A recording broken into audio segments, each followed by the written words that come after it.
act. Friends, this brings us back to the question of the values which constitute our moral compass for the uncharted journey that lies ahead.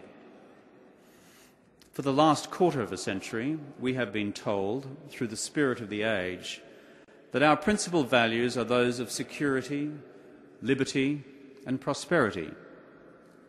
These values are entirely legitimate. But to these values of security, liberty, and prosperity must also be grafted the values of equity, of sustainability, and community.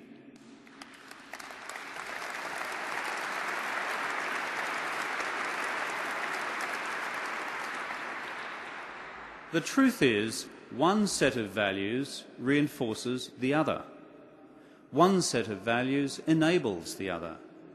They also balance each other, just as they underpin the necessary balance which must now be achieved between markets and governments and between the individual and the community.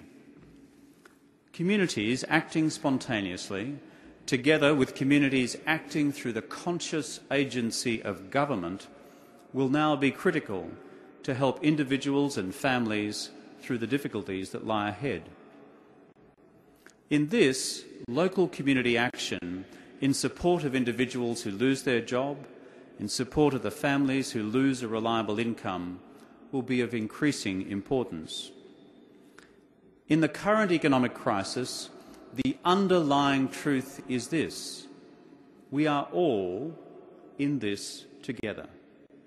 We are all in this together.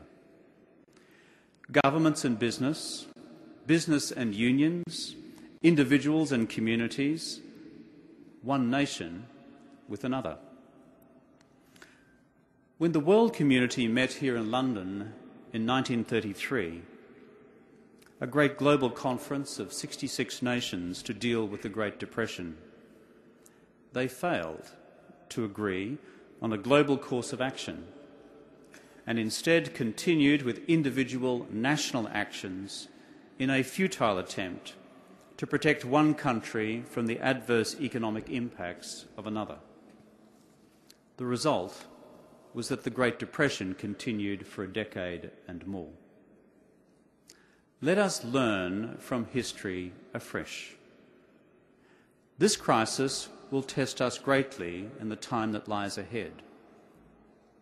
But if we learn from history, if we restore the balance between markets and governments, and if we rebuild the values which underpin these two great institutions, and if we are of sufficient courage to act together and for the common global good, then together we can craft a new future for all humankind, not just for some.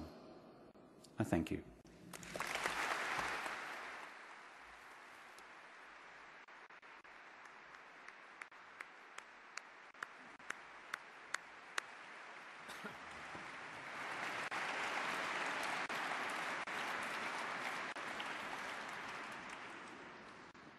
Thank you very much indeed. And we've had an avalanche, as you can imagine, of questions, some profoundly philosophical, some rather angry.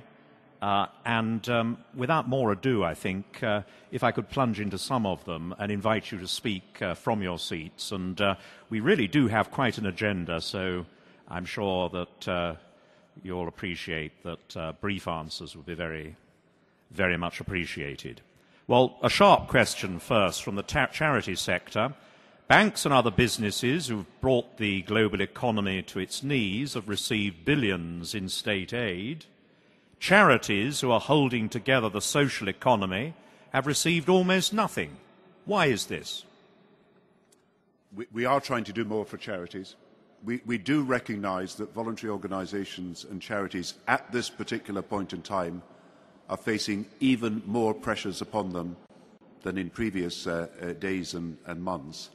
And so we want to boost the effort that charities and voluntary organisations are engaged in, helping the unemployed, but also helping people with advice, helping people with mortgage problems, helping people who are looking for new jobs, helping people with the day-to-day difficulties that they face as a result of a downturn. So we have put more money aside in the pre-budget report. There is a budget coming up in the next 2 weeks. So I don't want to presume what the Chancellor is saying, but I believe that it is our duty to help charities at this time. Can I just say about banks, though?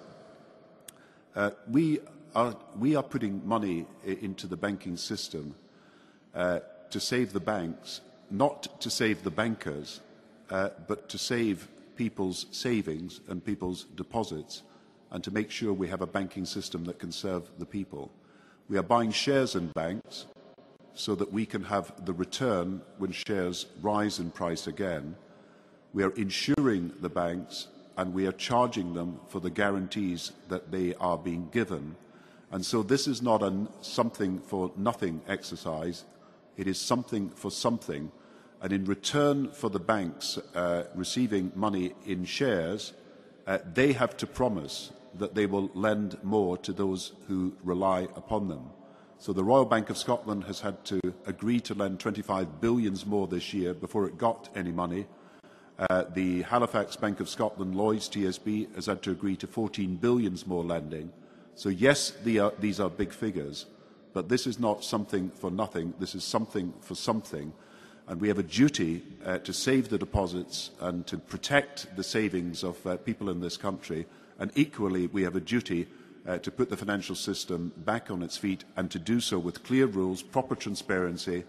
And one thing, just as an example, you will find on Thursday at the G20 that for the first time ever, the world economies will agree international rules for the remuneration of bankers. In other words, every country will sign up to a set of rules that we and others will apply to the banking system.